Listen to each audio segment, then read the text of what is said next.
నేను ఈరోజు 7వ గురువారం దివ్య పూజ చేసుకున్నానండి. సాయిబాబాది 7వ గురువారం అండి. 7వ గురువారం చేసుకొని 7 మందికి తాంబూలాలు ఇవ్వాలండి. ప్రసాదం అండి.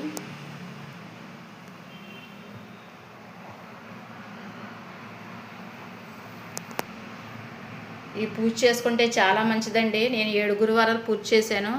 అంతకుముందు 5 గురువారాలు చేసుకున్నానండి. ఇప్పుడు ఇది 7వ గురువారం. ఈ పూజ చేసుకుంటే అందరికీ చాలా మంచి జరుగుతుందండి. మనం అనుకున్న కోరిక తీరుద్దండి. నేను అది నమ్మి చేసుకున్నానండి. ఫస్ట్ గురువారం చేసుకున్నానండి 5 గురువారాలు. ఇది మళ్ళీ 7 గురువారాలు మళ్ళీ చేసుకుంటున్నానండి. చాలా మంచి కలుగుతుందండి. మనకి ఇంట్లో కూడా మంచి జరుగుతుందండి. లాస్ట్ గురువారం మాత్రం మనం ఎన్ని వారాలు అనుకుంటే అన్ని వారాలు చేసి అంతమందికి తాంబూలం ఇవ్వాలండి. అంటే 5 గురువారాలు అంటే 5 మందికి, 7 గురువారం అంటే 7 మందికి, 9 గురువారం అంటే 9 మందికి, అలాగండి. మనం ఎంతమంది అనుకుంటే అంతమందికి తాంబూలం ఇచ్చుకోవాలండి. ఈ దివ్య పూజ చమత్కారం అండి.